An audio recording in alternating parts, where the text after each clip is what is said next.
Isang magandang umaga po sa bawat isa. Purihin po ang Panginoon dahil tayo po ay buhay na naman at tayo po ay may pagkakataon na kausapin muli ng ating Diyos sa kung ano man po ang nais niya pong ituro po sa atin. Ano po? At ngayon pong pagkakataong ito, nais ko pong ibahagi sa bawat isa ang isa pong napapanahon na topic. Ano po?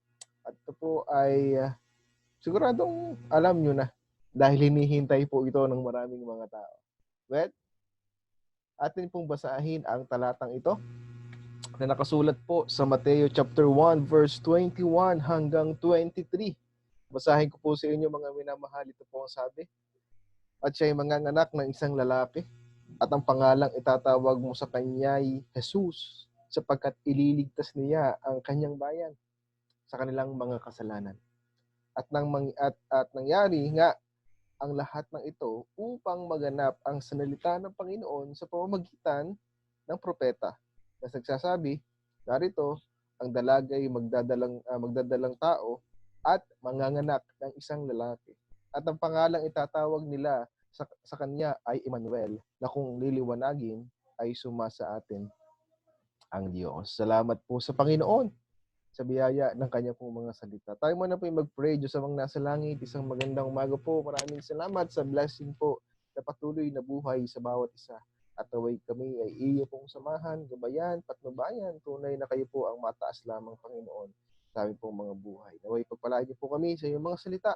At nawa Panginoon tunay Lord, na kami mahipo po ng iyong katotohanan. Lord, ito po'y samot dalangin namin sa pangalan ng Panginoong Kristo. Amen at amen.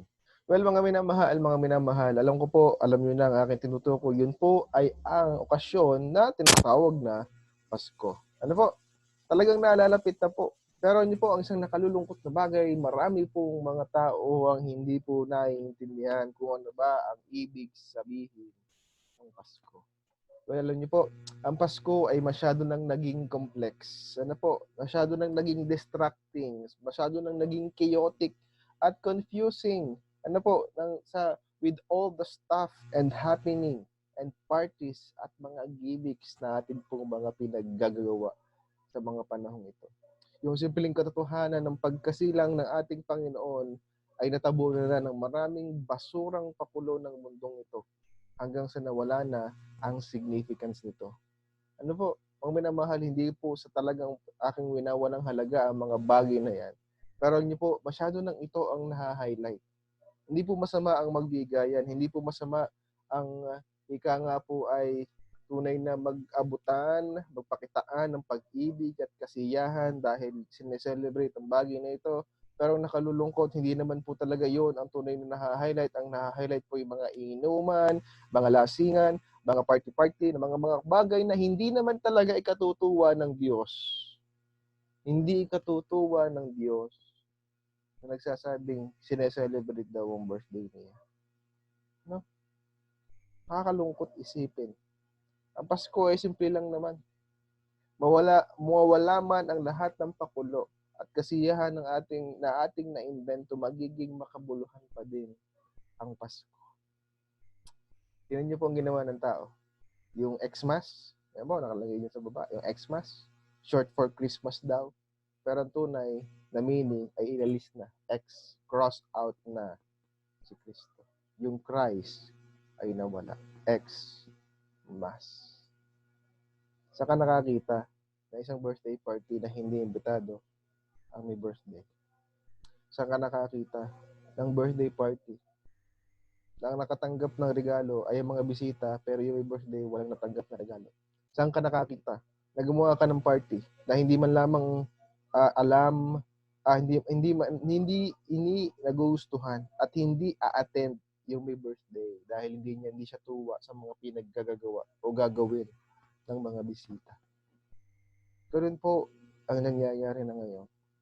Sineselebrate daw ang birthday, kapanganakan ng Panginoon, pero maraming mga pinaggagawa ay wala ang Diyos at hindi maka-Diyos. Di po ba? Nakakalungkot isipin. Ganun na po ang nangyari sa atin. Pero kung ating pong titingnan, ang napakasimple at isang talata na ating pag-aaralan, Matthew chapter 1 verse 21 hanggang 23.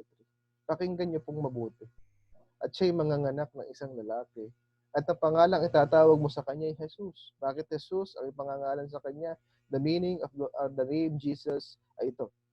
Siya'y tagapagligtas. Sapagkat ililigtas niya ang kanyang bayan sa kanilang mga kasalanan. What's the point ng kapanganakan ng ating Panginoong Hesukristo?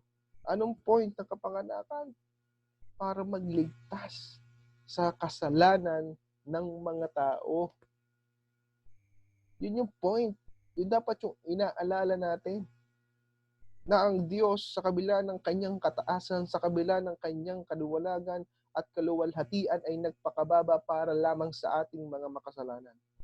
Yan po ang ibig sabihin ng Pasko, mga minamahal. Yan po yun yung esensya. Yan yung nais na mangyari ng ating Panginoon. Pero imbis na ating alalahanin ang katotohanan yun, ang pinaggagawa natin sa sinasabi nating araw ng kaarawan ng Panginoon ay yung mismong kanyang binabaan ang ating mga kasalanan. Ay, nako mga kapatid, mga minamahal kong nakikinig. Sana po tayo mapaalalahanan. Sana po ay magkaroon ng tunay na esensya ang Pasko sa ating mga buhay simula ngayon. Si Jesus po ay nagpakababa mula sa langit hanggang dito sa lupa, mga kapatid, mga minamahal. Siya bumunta pa dito sa lupa, hindi lamang siya nagkatawang tao. Siya po ay nagkatawang tao sa isang napakasimpleng buhay para lamang ipakita ang kanyang pagmamahal. Talagang ipinaramdam niya, nakisalamuha siya sa mga tao. Kaya nga po, ang kanyang title po na ibinigay po sa Old Testament ay Emmanuel, sumasa atin ang Diyos. Na ang Diyos po ay hindi malayo, na ang Diyos po ay hindi distant sa atin, hindi po siya talagang ang dating ay, ang Diyos ay napaka-outcast sa atin, bagkus ang Panginoon ay sumasa atin dahil siya po ay talagang lumakad mismo sa gitna ng mga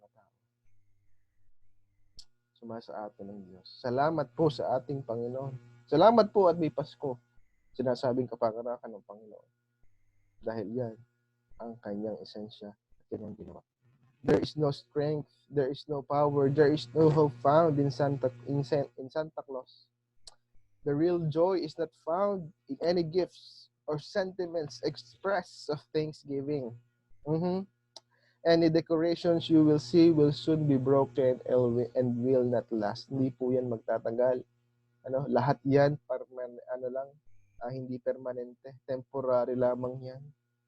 Sisira ang mga bagay na yan. Tapos sa Santa Claus, hindi patunay. Kahit yung pinakamagandang parol o pailaw ay hindi makakapag-encourage sa isang bagsak at nanlulumong puso o kaluluwa.